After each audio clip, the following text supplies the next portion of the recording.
بسم الله الرحمن الرحيم.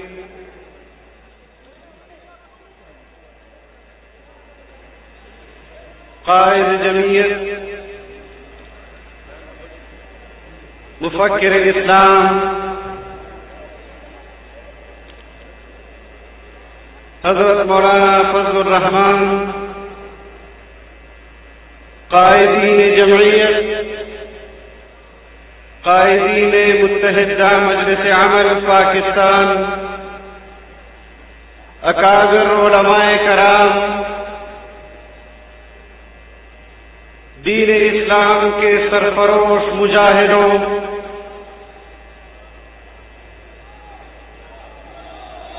میں دل کی اتاہ گہرائیوں سے جمعیت علماء اسلام خیبر پختونخوا کو اور جمعیت علماء اسلام کی تمام اضلاع کی جماعتوں کو دل کی گہرائیوں سے خراج تحسین پیش کرتا ہوں. ماورنو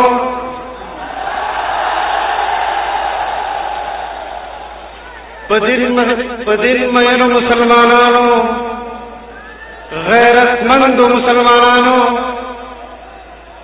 زخپل خبر اختصار سره کول غواړم. په دغه مجمع کې داسې خلک موجود دي چې کېدای شي په پښتو نه پوهېږي،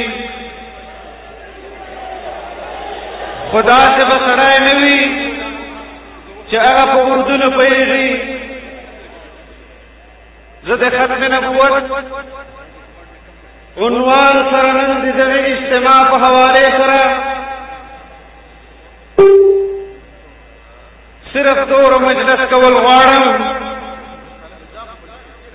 چې موږ کومې اسمبلی ته نن تمه ده.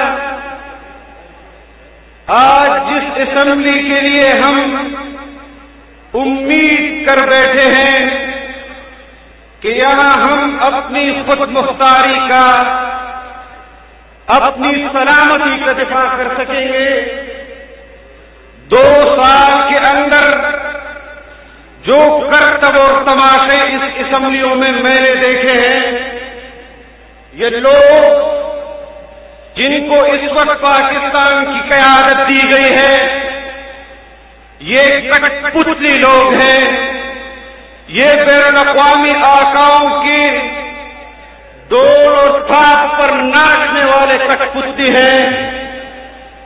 میں آپ سے اور آپ کی وساطت سے، اپنی قیادت سے مطالبہ کرتا ہوں اور گزارش کرتا ہوں کہ آج قومی اسمبلی کے اندر جس قسم کی قانون سازی ہو رہی ہے، اس قانون سازی کے پشت پر اگر اس کی وجوہ لکھی ہے تو اس وجوہ میں یہ بیان کیا گیا ہے کہ ہم بین الاقوامی اداروں کے دباؤ پر قانون سازی کر رہے ہیں. ہم نے اپنی خود مختاری اور سلامتی پر سودا کر لیا ہے. اگر اس قسم کی قومی اسمبلی اور سینٹ کی اسمبلیاں ہوں گی جہاں پر وزیر خارجہ کہے کہ بین الاقوامی سطح پر ہندوستان ہمارے خلاف سازشیں کر رہا ہے اور ہم پر دباؤ بنا رہا ہے، اگر ہم نے یہ قانون سازی نہیں کی تو ہم پر پابندیاں لگ جائیں گی. لیکن ہم نے اس وقت بھی قومی اسمبلی کے اندر اس دباؤ کو قبول نہیں کیا، ہم نے سینٹ کے اندر بھی اس دباؤ کو قبول نہیں کیا. ہم آج بھی اس دباؤ کو قبول کرنے سے انکار کرتے ہیں.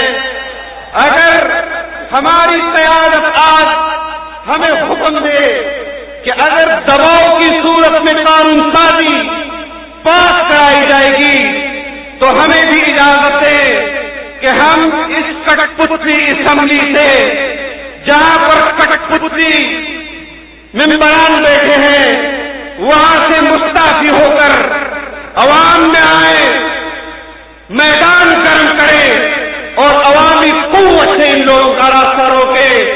ہمیں ان کے ساتھ مزید نہیں بیٹھنا چاہیے۔ ہم نے سینٹ کے اندر بھی ان کا الیکشن دیکھا، ہم نے وہاں بھی دیکھا کہ انہوں نے اپنے دباؤ کو، ان ممبران نے دباؤ کو برداشت نہیں کیا۔ تو جس طرح میرے بھائی راشد نے کہا کہ کب تک ہم اس جمہوریت کا بھرم رکھیں گے جس میں جھوٹ اور دھاندلی، جس میں دھوکہ اور فریب ہو۔ میری گزارش ہے کہ اگر آپ میری تائید کرتے ہیں تو آپ بھی ہاتھ کھڑا کر کے اپنی قیادت تک یہ پیغام پہنچائیں کہ اگر دباؤ ہے تو پھر دباؤ کا مقابلہ بھی ہم دباؤ کے ساتھ کر سکتے ہیں۔ ہم ختم نبوت کے قانون پر کسی قسم کا سمجھوتا قبول نہیں کریں گے۔ حضرت مفتی صاحب سے لے کر آج تک اگر ہمیں لوگ یہ تانا دیتی ہے کہ یہ موروثی جماعت ہے تو میں فخر سے یہ بات کہتا ہوں کہ جن لوگوں نے ملکی خزانہ لوٹا آج ان کے وارث بھی ملکی خزانہ لوٹ رہے ہیں، اور جس قیادت نے اس ملک کو اسلامی بنایا، اس ملک میں ختم نبوت کا قانون بنایا، آج اس کا وارث بھی قومی اسمبلی میں اسلام کی بات کرتا ہے، ختم نبوت کی بات کرتا ہے، شان صحابہ کی بات کرتا ہے۔ میں آج تمام حضرات کا دل کی گہرائیوں سے شکریہ ادا کرتا ہوں، اپنی قیادت کا شکریہ ادا کرتا ہوں۔ اللہ تعالیٰ آپ کے اس آمد کو قبول فرمائے۔ وآخر دعوانا الحمد للہ رب العالمین۔